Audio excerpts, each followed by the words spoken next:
todos. A gente vai fazer boa noite, Renaldo. E dando continuidade a esse curso, já há algumas semanas, a gente vem abordando, a doutora Marlene, que deu a maior parte das aulas, as obsessões de natureza espírita, né, de efeitos inteligentes.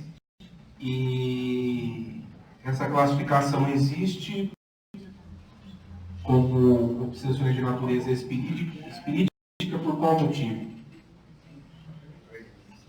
Vocês lembram? Qual motivo? Desencarnado. Que é de espíritos desencarnados para encarnados, não é?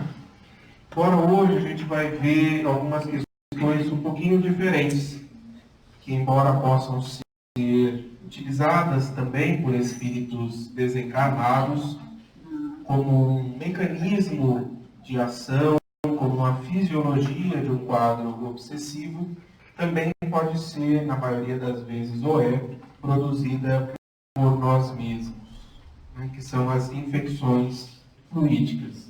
E da última vez que eu falei sobre autoobsessão, eu mostrei esses mesmos slides no início, e vocês vão ver que a autoobsessão e as infecções fluídicas têm correlações importantíssimas. Aliás, as infecções fluídicas é uma das formas de autoobsessão. Então, aqui a gente tem que voltar novamente no entendimento de que pensamento é o gerador dos infracorpúsculos ou das linhas de força do mundo subatômico, criador de correntes de bem ou de mal, grandeza ou decadência, vida ou morte, segundo a vontade que o exterioriza e o dirige. Aqui então, Emmanuel, esse brilhante livro Pensamento e Vida, que poucos de nós conhecemos a fundo, nos descortina o entendimento a respeito dos atributos do espírito, entre eles pensamento e vontade. Pensamento como sendo o agente criador, né? Tudo aquilo que nós emitimos de ideia mental gera uma criação mental, né? E em versão do ditado popular que Emmanuel nos diz: dize-me com quem andas e eu te direi quem tu és.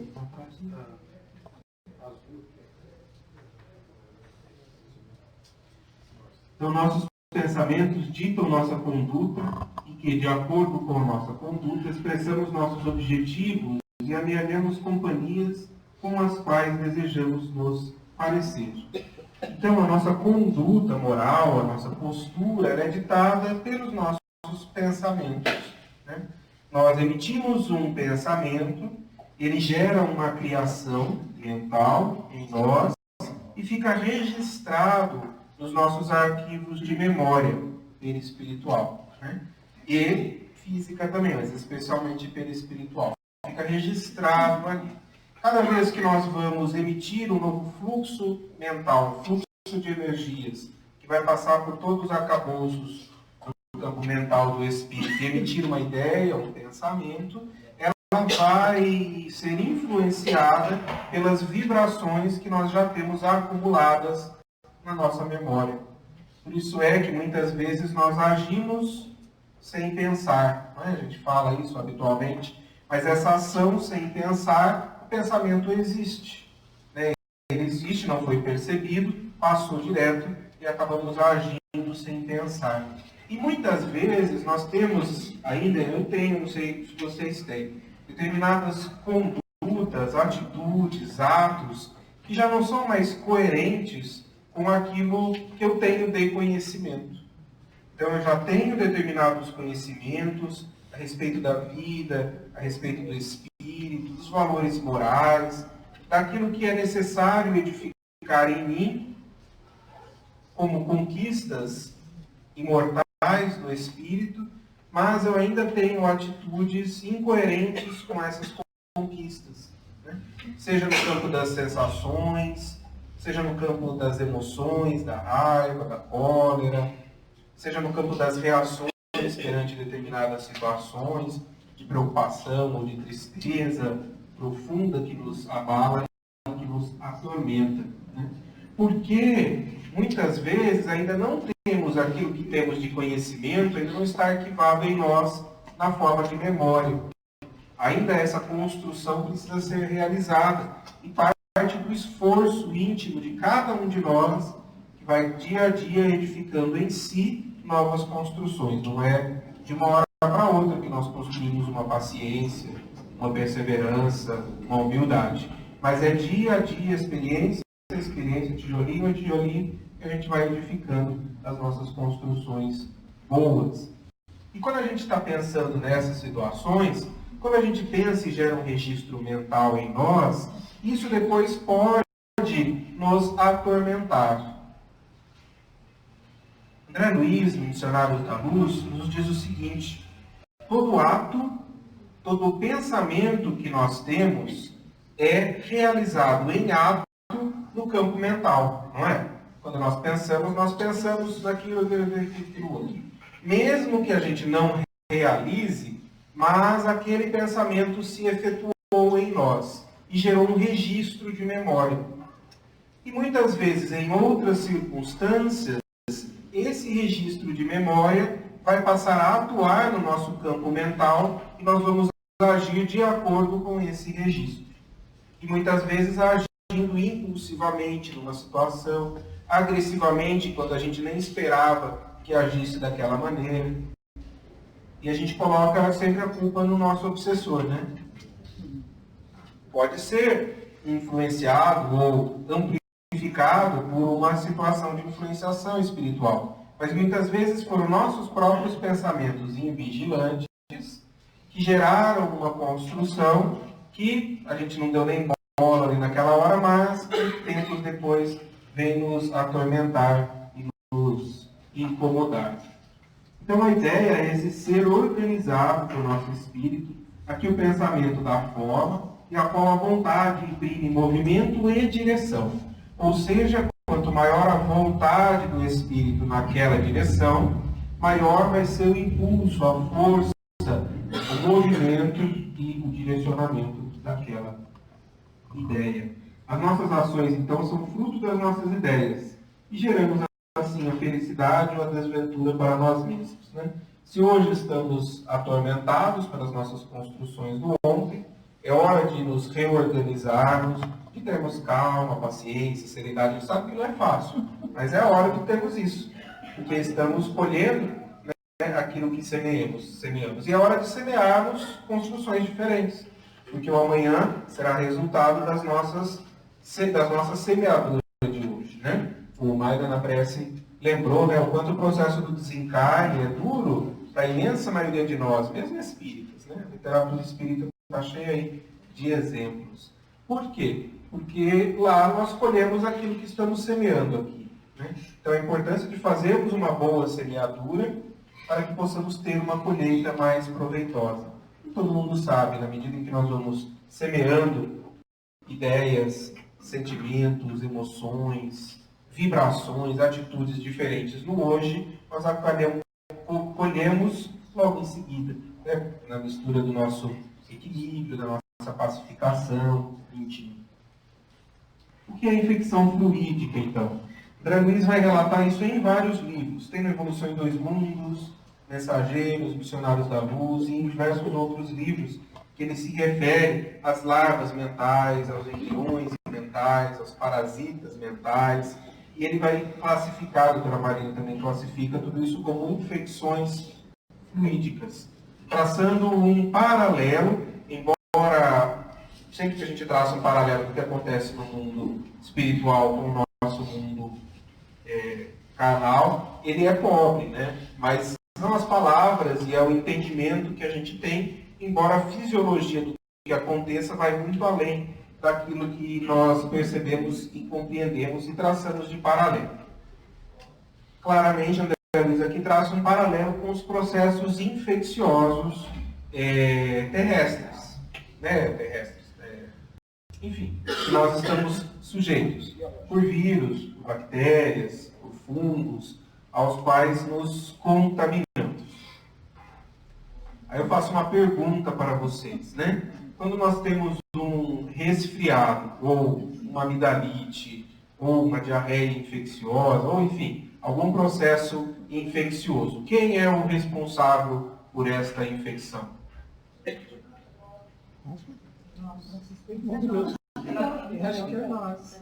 Não são os vírus? Não são as bactérias? Mas se eles não estiverem ali, a gente não tem esse processo, não é? A medicina atual, né, considera que os responsáveis pelos processos infecciosos são os bichos, né? Embora, obviamente, a gente tenha que combater as infecções, os vírus, as bactérias, os fungos. Mas existe uma relação de hospedeiro que é muito bem conhecida, e a gente estuda isso amplamente na medicina. Mas às vezes quando a gente parte na prática, a gente esquece de olhar o hospedeiro, né? O hospedeiro é um ser que adoece, né? E olhamos apenas para o invasor, né? A bactéria, o vírus que ali está invadindo. Aqui a gente tem vírus e bactéria rodando de montão. Né? Em todo ambiente nós temos. Em todo ambiente onde aglomeram-se pessoas, temos em maior intensidade. Mas não necessariamente nós ficamos doentes todas as vezes que entramos em contato com vírus, com bactérias. Né? Mas depende da nossa condição imunológica e depende da quantidade de agente infeccioso que é inoculado em nós. Né? Se a gente estiver exposto a uma enorme quantidade de bactéria ou de vírus e nosso sistema imunológico estiver um pouquinho mais fragilizado, não precisamos de pressão, a gente adoece. E às vezes, quando o nosso sistema imunológico está enfraquecido, a gente adoece por qualquer coisa. Passou um vírus ali correndo, a gente adoece, não é? Isso acontece, vocês percebem isso na prática? E é claro que se houver uma infecção grave, bacteriana, né, febre, pus, enfim, todos os comemorativos, a gente vai ter que tratar com antibiótico. Mas muitas vezes a gente acaba tratando coisas demais pelo pensamento de que o responsável por aquela situação é um agente invasor, vírus, uma bactéria. Então, ao invés da gente melhorar a imunidade do hospedeiro, a gente entra com um ataque àquele que está invadindo, que muitas vezes é necessário. Mas o melhor sistema de defesa é um criado pela própria criação divina ao longo de bilhões e bilhões de anos, que nos deu toda a condição de defesa. Tanto é que a intensidade de agentes infecciosos que a gente entra em contato e não se contamina é enorme. Então, com relação às infecções fluídicas, a gente pode traçar esses mesmos paralelos. Ou seja, é extremamente importante a condição mental em que nós estamos, que podemos ou não estar sujeitos a essas infecções. E André Luiz, no livro Evolução em Dois Mundos, descreve, simplificando, dois tipos de infecções. Um ele chama de ectoparasitas temporários. Formas mentais, de viriões, de larvas, que estão presentes em determinadas situações, mas não são eles agentes propriamente ditos de causar uma infecção fluídica. Eles só estão ali presentes. Como, por exemplo, quando estraga algum alimento, quando tem um lixo, e ali junta mosca, junta barata, elas estão ali presentes porque a situação, o meio ambiente, propicia essa situação. Ele chama de ectoparasitas temporários, ou seja, removido o lixo, limpado o prato, jogado no lixo, aquele bichinho passou um tempo, vai embora da sua casa. E os endoparasitas conscientes, que teriam uma fisiologia mais semelhante à das bactérias, porque eles sim seriam os responsáveis por poder causar essas infecções fluídicas. Por quê? Eles trazem um quimismo celular próprio. Isso é muito semelhante, porque como é que uma bactéria causa a infecção? Vocês já pensaram nisso? ela tem substâncias que digerem a nossa própria parede celular. Porque assim, uma bactéria entra na bexiga, por exemplo, ela não causa uma cistite. O nosso sistema de defesa ali protege, está tudo tranquilo. Ela não vai, estou entrando aqui, dá licença, vou causar uma infecção. Né? Ela tem que acoplar na parede, então ela tem, desculpem as perninhas assim, que grudam na parede da bexiga. Ela libera uma substância que vai digerir a primeira defesa da bexiga, permitindo com que ela penetre ali no tecido, e aí sim cai na corrente sanguínea, e aí sim cause todo um processo infeccioso. Então essas bactérias mentais, esses endoparasitas, também têm um mecanismo próprio, que vão penetrar nas nossas barreiras de defesa, nosso sistema de defesa psíquico. E quando isso é utilizado por espíritos num processo obsessivo, eles conhecem intensamente os nossos pontos vulneráveis. Assim como cada um de nós tem mais predisposição a ter sinusite, predisposição a ter cistite, a ter um resfriado, ter uma pneumonia, uma amidalite. Então são pontos que estão vulneráveis em nós. Também do ponto de vista psíquico, cada um de nós tem pontos vulneráveis, que são diferentes, particular para cada um de nós. E, obviamente, que essas infecções fluídicas têm relação com isso. E a interferência pode chegar, está bem ruim a imagem, pode chegar até uma dominação dos centros psíquicos, em quadros, obviamente, muito mais graves. Temos paralelo a isso? Temos. A gente tem muitas neuroinfecções. Temos quadros, por exemplo, da neurosífilis, hoje em dia na neuroaides, que bactérias penetram, vírus, hepatites, nossa barreira hematoencefálica, causam um distúrbio, e causam uma lesão e alteração de comportamento, e causam agressividade, e causam alucinações. Né? A gente tem esse paralelo na matéria. No campo mental, isso também pode acontecer. Essa invasão dessas bactérias que podem chegar até a dominação dos centros psíquicos e levar influências sobre o sistema nervoso autônomo, que é o nosso sistema nervoso simpático e o sistema nervoso parasimpático, que o Maria vai falar disso na próxima aula, que regula todo o funcionamento do nosso organismo.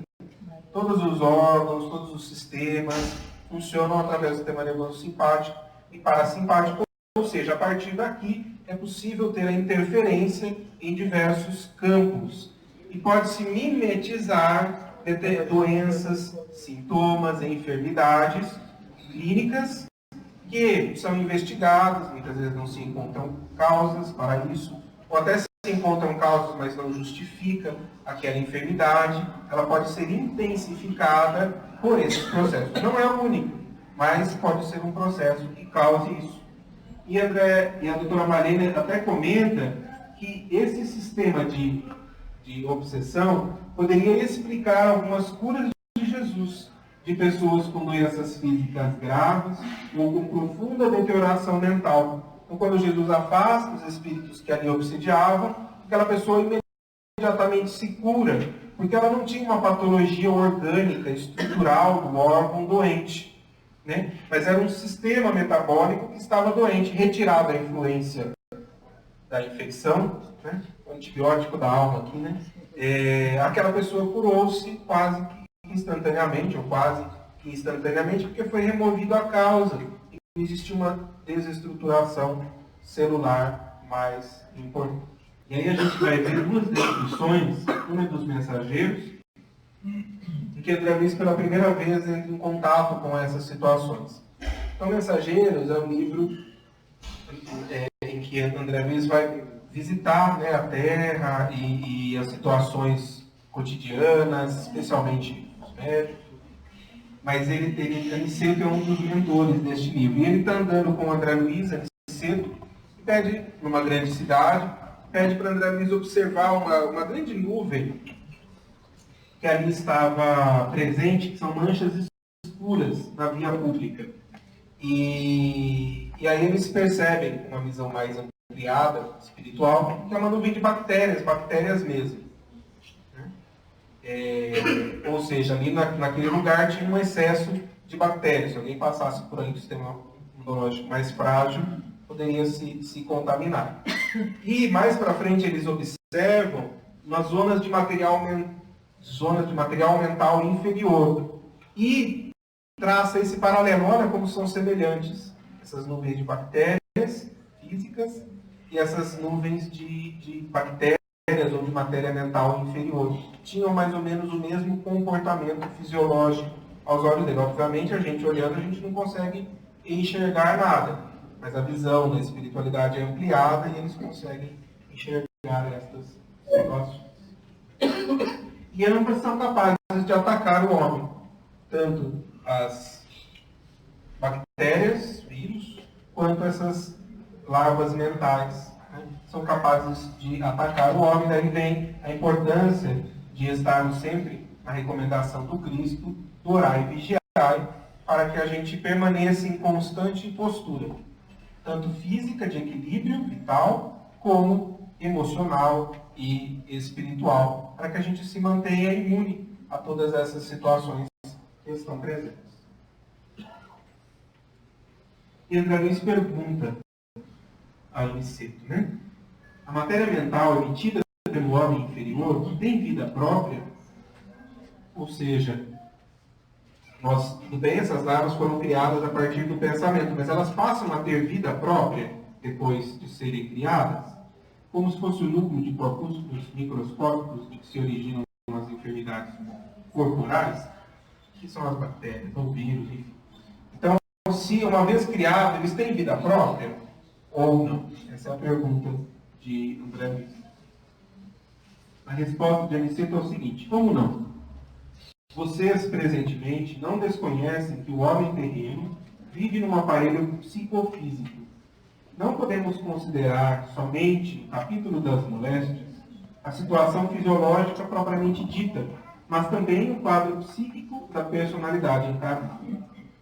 Ora, se temos a nuvem de bactérias produzidas pelo corpo doente, temos a nuvem de larvas mentais produzidas pela mente enferma em identidade de circunstâncias.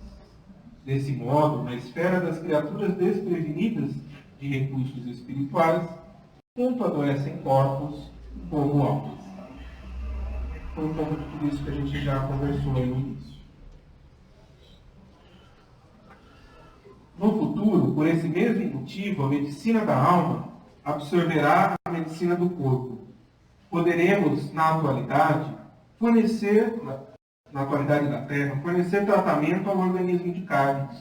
Semelhante tarefa dignifica a missão do consolo, da instrução e do alívio. Aniceto, dizendo a respeito da medicina terrestre, que é a medicina do corpo, e que nós podemos, na atualidade, oferecer tratamento ao organismo de carne. E sempre, como todas as profissões, ele está se referindo à medicina, por essa missão, ela dignifica a missão do consolo, da instrução e do alívio. Mas, no que concerne à cura real, somos forçados a reconhecer que esta pertence exclusivamente ao homem espírito. Ou seja, aqui, como em toda a coleção André Luiz, os mentores vão nos ensinando que, quando nós falamos de cura, de saúde, é importante que a gente entenda em que direção está indo o nosso pensamento. Se nós estamos falando da matéria, do corpo, ou da alma, ou do conjunto de toda essa estrutura corpo físico, perispírito e espírito. Porque quando nós estamos falando da cura do corpo, é até possível que a medicina alcance excelentes resultados. Mas será que isso realmente curou num sentido espiritual? Será que houve um reequilíbrio espiritual da pessoa que gerou aquela enfermidade? A maioria das vezes, não. É porque a cura real, ela pertence exclusivamente ao homem espírito, ou seja, é as construções espirituais que vão permitir que construa-se o processo de cura íntimo. E essas construções são pessoais. Por isso que a gente diz que ninguém cura ninguém. O médico não é capaz de nos curar. É nós mesmos, cada um de nós, que vai caminhar no seu processo de cura, que consiste num reequilíbrio. A gente vai voltar a falar disso depois. Essas larvas mentais, então, dos encarnados. Aí mudou de livro, está no Missionários da Luz, capítulo comecinho, acho que é o 3 ou 4. E André Luiz está junto com o Alexandre, e eles vão numa casa espírita.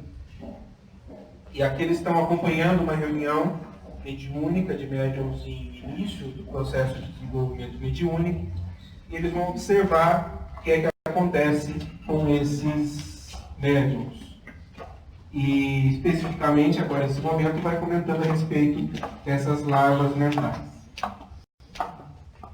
Eles observam primeiramente um rapaz que trazia desequilíbrios na esfera sexual. Médium, né, estava se candidatando ao desenvolvimento mediúnico, porém trazia desequilíbrios na esfera sexual. E André Luiz observa que todo o centro genésico dele estava comprometido por esses corpúsculos negros que invadiam bexiga, cordão espermático, vesículas seminais, a próstata, a uretra, chegando a aniquilar as células sexuais produzidas pelos testículos, né? Então, esse rapaz que trazia desequilíbrios profundos na esfera sexual, mentais, criava uma energia doente que se corporificava na forma dessas larvas mentais que sustentavam o desequilíbrio no chakra genésico e também na estrutura física, né, nos órgãos genitais deste rapaz. E Alexandre vai chamar eles de bacilos psíquicos da tortura sexual e dizer que o rapaz acredita que o sexo nada tem que ver com a espiritualidade, como se esta não fosse a existência em si. Esquece-se de que tudo é espírito, manifestação divina e energia eterna. O erro de nosso amigo é o de todos os religiosos que supõem a alma absolutamente separada do corpo físico, quando todas as manifestações psicofísicas derivam da influenciação espiritual. Um outro caso que eles observam, então aquele primeiro era na esfera sexual, esse era uma senhora que trazia desequilíbrios na esfera alimentar. Então, de intenso abuso alimentar, comidas gordurosas, muita gente aí se entregando, né? Hoje eu fiz uma alimentação 100%. Eu vou falar, hoje não dá para escorregar, né? Eu vou falar disso todo dia, né? Todo dia. Não é só verdura, não. Vai comer adequadamente, né? Todos os grupos nutrientes. Então, essa senhora com desequilíbrios na esfera alimentar. E ela trazia uma disfunção de todo o funcionamento do trato digestivo.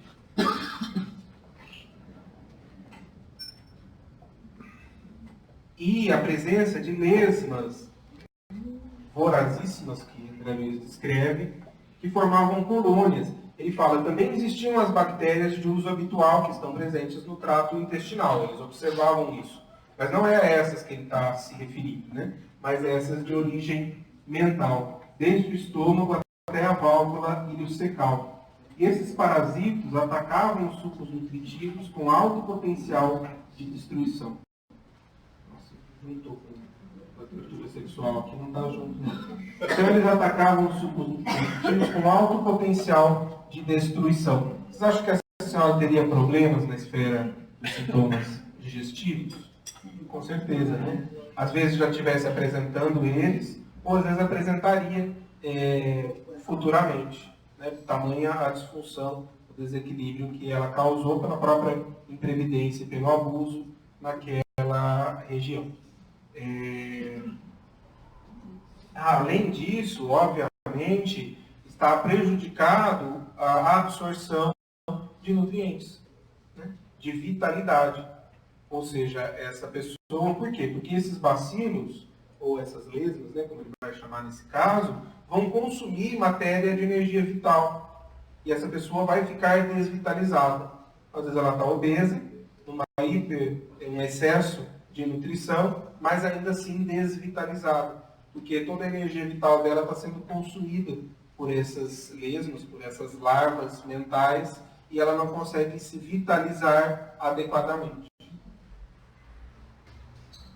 O Alexandre comenta também. Temos aqui uma pobre amiga desviada nos excessos de alimentação. Todas as suas glândulas e centros nervosos trabalham para atender às exigências do sistema digestivo. Descuidada de si mesma, caiu na glutonaria crassa, tornando-se presa de seres de baixa condição, né? Por ela mesma construídos. Pode ser amplificado por processos obsessivos, mas a causa de origem está nela mesma, né? E isso é um aspecto interessante, né, que André Luiz sempre nos traz, que ela, desviada nesses excessos, ela focava o centro de atenção dela para o centro gástrico, para o processo digestivo, para as questões alimentares. Então, toda a atenção do sistema dela está voltado para isso. Todo o sistema está atento e está olhando para isso. Com certeza, se está em excesso aqui, está faltando em algum outro lugar. Então, ela, além desse excesso, pode ter uma deficiência em algum outro sistema. Outro caso, vai falar do etilismo, né, dos equilíbrios do álcool. Também enxergando a pessoa, não era, ele estava bêbado na reunião, né? Mas ele tinha o hábito de ingerir álcool com regularidade. Pelo que descreve ali, no dia anterior, ou no mesmo dia da reunião, ele havia ingerido um tanto de álcool, sem estar alcoolizado, mas estava com excesso de álcool na circulação, e isso interferindo diretamente em toda a função fisiológica, né? E nesse caso, como ele havia um abuso, o trato digestivo estava ensopado de aguardente, e aí toda uma disfunção, especialmente no fígado, né? Um fígado enorme, como o André Luiz descreve, e esses bacilos, aqui está bem pequenininho, na entrada da veia porta, que é a entrada, né, os nutrientes são absorvidos pelo intestino, vão sendo filtrados e vão sendo absorvidos, carreados, vão se juntar na veia porta para entrar no fígado para ser filtrado, enfim, aproveitado. E esses bacilos estavam ali, na entrada da veia porta, destruindo os elementos sanguíneos mais novos. Ou seja, causando um desequilíbrio geral no organismo, porque a fonte de entrada de renovação celular e nutricional daquela pessoa estava absolutamente comprometida. E ele vai apresentando um desequilíbrio em todos os órgãos, baço, sistema endócrino, centros genitais, rins, pâncreas, destruição das células hepáticas, provavelmente caminhando para um quadro de cirrose. Aí Alexandre vai comentar o seguinte: inegavelmente, não desejamos transformar o mundo em cemitério de tristeza e desolação, né? Ou seja, que todas essas coisas são proibidas ou são maléficas, não é isso. Mas é o uso com equilíbrio de todas essas situações, seja do sexo, seja da alimentação, seja até da bebida, para aqueles que gostam, com moderação, né? Adequando o seu tempo, o momento em que ele vai ter um trabalho no campo espiritual, resguardando-se alguns dias antes para que isso aconteça, né? Então, atender a santificada missão do sexo, no seu plano respeitável, usar um aperitivo comum, fazer a boa refeição, de modo algum significa desvios espirituais. No entanto, os excessos representam desperdícios lamentáveis de força, os quais retêm a alma nos ciclos inferiores. Ou seja, o indivíduo gasta energia com isso, obviamente a atenção mental dele está presa nisso, as companhias espirituais que ele vai atrair estão nessa direção, as criações mentais vão se constituir dessa natureza, e ele vai ficar preso nesses círculos inferiores, sem conseguir elevar muitas vezes o seu pensamento ao alto. Ora, para os que se trancafiam nos cárceres de sombra, não é fácil desenvolver percepções avançadas. Não se pode cogitar de mediunidade construtiva sem o equilíbrio construtivo dos aprendizes, na sublime ciência do bem viver. Ou seja, se está aprisionado nesses cárceres inferiores, é muito difícil alcançar percepções mais ampliadas. É muito difícil orar, né, estar em contato com espiritualidade superior, ter a sensibilidade de sentir as vibrações que emanam da natureza, dos próprios aqueles que amamos, dos amigos espirituais. O indivíduo está preso ali nos círculos de sombra e não consegue alçar voo. E ele vai falar da mediunidade, né? Ou seja, todos esses aspectos são extremamente importantes, mais ainda importantes para o médium. Porque para aquele que é médium, seja no passe, seja na psicofonia, seja em qualquer outra manifestação mediúnica, há uma necessidade de um intenso equilíbrio de todos os órgãos, de todos os sistemas, especialmente no campo mental. E isso acaba intensificando o nosso esforço de estar em constante construção do nosso equilíbrio. Veja que ele fala aqui equilíbrio construtivo, né?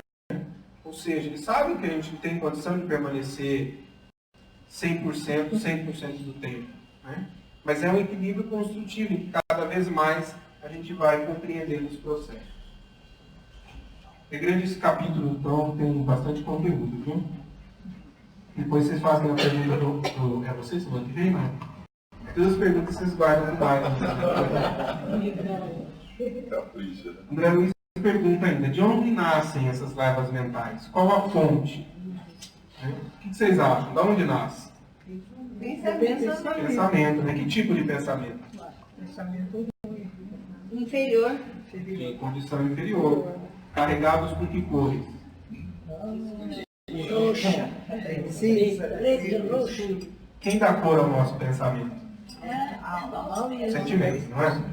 Então, que sentimentos estão carregados nesses pensamentos? Vocês falaram vários aí já. De ódio, vingança, ira, cólera. O que mais? Desânimo. Você querer dar uma surra em alguém? Cólera, né? O André Luiz vai comentar. André Luiz não, né? O Alexandre. A cólera e o ódio ele coloca em primeiro lugar. Como sendo realmente sensações doentes que ainda carregamos, que tanto nos desequilibram e que na maioria das vezes nem percebemos que foi por conta dessas situações. Né? Mas quando a gente é contrariado, quando a coisa não sai do jeito que a gente quer, né? Quando alguém faz algo que não nos agrada, ou quando a vida vai numa direção que a gente não quer que ela siga, né? Tudo isso gera em nós cólera. A desesperação e o desânimo ele também coloca em segundo lugar. O desespero perante as situações, o desânimo, ou seja, associado à revolta e a falta de esperança, de entender que tudo está no processo da vida, que somos filhos de Deus, de que estamos em processo de aprendizado, de que tudo o que nos acontece é para o nosso bem, todas essas construções mentais que faltam quando estamos num processo de desesperança e desânimo. A intemperança e a revolta, e também os desvarios do sexo, as viciações diversas. Então vocês veem que, embora os exemplos que a gente colocou lá, do sexo, da alimentação, do álcool, são extremamente importantes porque entram pela via material, então desequilibram intensamente a nossa vitalidade, o nosso organismo, mas o nascedouro, nos coloca no campo mental, no campo dos sentimentos em primeiro lugar. E dá campo a perigosos germes psíquicos, que podem contagiar, né? Podem levar a contágio. É aquilo que a gente estava explicando lá no começo, é lógico, não é? Assim, lógico no sentido de razão, a gente perceber e pensar isso. Do mesmo jeito que a gente está imerso num mundo em que existem vírus, bactérias e fungos, eles estão ali presentes e a gente pode se contaminar, também dessas bactérias, larvas mentais, a gente pode se contaminar quando o nosso sistema imunológico espiritual está enfraquecido. Né?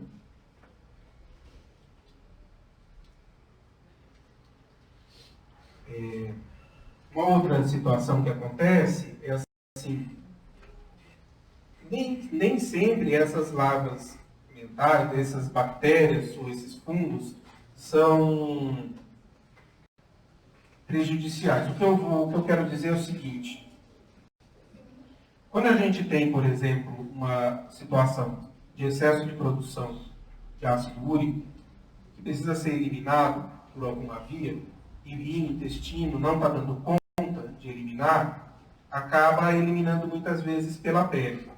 Né? E aparecem situações de maior umidade, de secadura, de rachado. Muitas vezes vem ali um fungo e se instala e gera uma micose. Não estou dizendo que todas as micoses são essa causa, mas algumas delas são. E causa uma micose.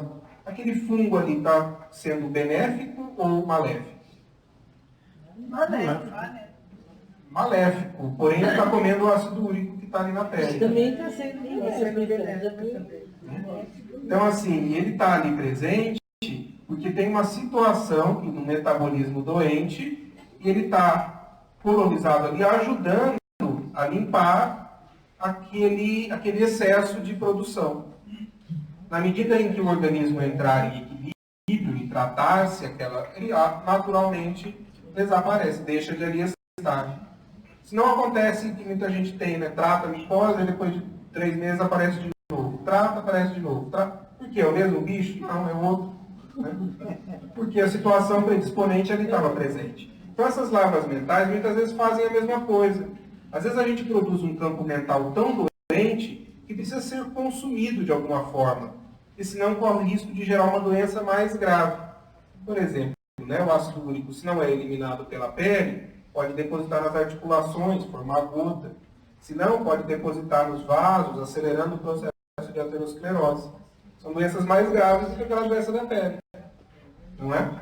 Então, essas larvas mentais cumprem essa função também de consumir energias doentes que nós mesmos produzimos, que precisam ser paradas de produzir para que aquela situação se recomponha. Então, às vezes, a gente tem um contágio nessas situações também. Elas vêm em nosso benefício, para consumir aquela energia mental produzida por nós mesmos doentes, que, se não consumida, precisaria do corpo físico para ser eliminado. Faz sentido? Bom, e aí como é que a gente vai conseguir um sistema imunológico espiritual? Né? Pela disciplina, pela nossa decisão das nossas escolhas. Então, não, eu decido ter um pensamento diferente. Vou me esforçar para isso. Muitas vezes não vou conseguir, porque ainda não tenho células de memória que me sustentem essa construção. Mas vou fazer um esforço. Cair, vou me levantar no dia seguinte, vou fazer um esforço. É uma decisão. E uma escolha de em que direção eu quero ir, qual caminho eu quero seguir. E a perseverança nesse caminho. Não, eu acredito que é este o caminho, então eu vou perseverar, vou insistir, porque decorrente de um tempo terei construções. E a partir dessas construções, sim, vou atingir um equilíbrio. Vocês aguentam mais um caso? Tem um caso do Dominguinho no Corpo Resgate. A doutora Marina chamou assim, é do livro do Mundo Maior. Muito interessante esse caso. A gente vai dar uma pincelada, mas vale a pena aprofundar. Não estou me lembrando que capítulo é do Mundo Maior. Se alguém tiver no livro, me fala. É um menino muito doente que eles vão visitar, aproveitando o momento de oração da mãe. Era um menino paralítico, mas além de paralítico, ele era cego, surdo e mudo. Ou seja, estava praticamente isolado do mundo sensorial. E ali eles viram 2 entidades infelizes próximas. E esse menino já contava com que eram obsessores. E esse menino estava com 8 anos. Quase nada houve da esfera humana. Psiquicamente, porém, tem a vida de um sentenciado sensível a cumprir severa pena, lavrada em verdade por ele próprio. Como nada acontece por acaso, né? Obviamente, um espírito que que desviou-se enormemente do seu caminho, da lei de amor, que cometeu atos deslizes no passado contrários à lei do amor, motivado por sentimentos e por sensações doentes, que gerou lesões espirituais nele mesmo, e que gerou sentimentos de revolta, de ódio, de vingança naqueles a quem ele prejudicou. Né? E esse desequilíbrio vai precisando ser reorganizado, né? Com o passar do tempo, dos séculos, das existências, e ele agora está no processo de resgate daquela situação de maior desequilíbrio. E aí, rapidinho, a gente vai, bem rápido, a gente vai ter que entrar em 2 conceitos sobre o que é doença Emmanuel nos diz que doenças são problemas que carregamos conosco, criados por vícios de outra época ou abusos de agora, que a lei nos impõe em favor do nosso equilíbrio. Né? Ou seja, doença é quando nós desviamos da nossa conduta na lei do amor. E nós agimos em desacordo com a lei do amor, isso gera em nós um desequilíbrio que vai se manifestar na forma de doença, seja pelos vícios de outras épocas ou abusos de agora. E Emmanuel, no Consolador, diz o seguinte: para o homem na Terra, saúde pode significar o equilíbrio perfeito dos órgãos materiais, mas não para a espiritualidade. Então, saúde para o homem na Terra pode significar perfeito equilíbrio dos órgãos materiais. Porém, para o plano espiritual, saúde é a perfeita harmonia da alma. Essa é a definição de saúde da doutrina espírita. Uma delas é: saúde é a perfeita harmonia da alma, para a obtenção da qual, muitas vezes, há necessidade da contribuição preciosa das moléstias e deficiências transitórias da Terra. Aquele menino que a gente viu, vocês acham que está num processo de reequilíbrio? Está num processo em direção à cura? Com certeza. Embora esteja profundamente doente do corpo, doente do cérebro, porém ele está espiritualmente num processo de reorganização da alma. Né? E a história dele, 2 séculos atrás, semeou ódios e ruínas numa revolta que houve. Muitas vítimas já perdoaram 2 séculos atrás. Hein? Porém, aqueles 2 inimigos que estavam juntos ainda estavam em processo final de transformação. E aquele momento que eles estavam gerava pensamentos de revolta e de vingança, atingiam pelo espírito desse rapaz, especialmente nas lesões na zona do remorso, que é a área onde nós, quando erramos, entramos em processo de culpa, e quando nós conseguimos nos arrepender, nós encaminhamos para o processo de reparação. Quando não nos arrependemos, entramos no processo de remorso, que é uma culpa desorganizada, e geralmente a gente fala culpa, estou culpado e tal. A culpa é um sentimento rápido, fugaz, que vem quando nós agimos em desacordo com a lei do amor. Quando isso intensifica e cronifica, chama-se remorso, pela doutrina espírita. E essa zona de remorso tem a ver com as áreas que nós desequilibramos, desajustamos no passado. E essa zona do remorso era onde atuavam mais intensamente esses obsessores, que nada mais eram do que espíritos envolvidos nesse processo doente. Então, uma dessas entidades levantou-se, eles viram ele levantar, e tocou o cérebro do doente, e ele entrou num processo como se fosse num quadro convulsivo, de agitação, se debatendo. Porque, das mãos daquela entidade, ele emitia estrias negras de substância semelhante ao piche, aos quais atingiam o encéfalo do pequenino, acentuando-lhe as impressões de pavor. Então, como que atuavam ali, aquilo intensificava, agravava os quadros de comportamento. É um caso em que o produto do quilismo do obsessor atinge o obsediado, provocando-lhe distúrbios sintéticos. Porque havia uma similitude e uma área bastante desorganizada que permitia esse contato, não no sentido de abandono, né, das leis divinas, mas no sentido de reorganização perante as leis divinas. Porém, esse processo era neutralizado pelas emissões luminosas da mãe. Então, quando isso acontecia, a mãe, que era um espírito de alta envergadura, que se colocou à disposição para receber este irmão, né, que tão adoecido, provavelmente não, que era muito querido ao seu coração, e ela já de altas conquistas espirituais se disponibiliza a receber como filho. E ela nesse momento entrava em prece, orava, se conectava com o alto, e André Luiz descreve como se derramando uma nuvem de luzes, uma chuva de luzes sobre o pequenino, e ele acalmava, neutralizava aquela ação do quilismo do obsessor. E olha só que interessante, alcançava também as entidades obsessoras. E elas se acalmavam. E o menino entrava em paz e eles também. E eles como que se aconchegavam ao colo materno como o menino. Olha só, né, o poder de um coração maternal, né? E vai ter um final feliz a história.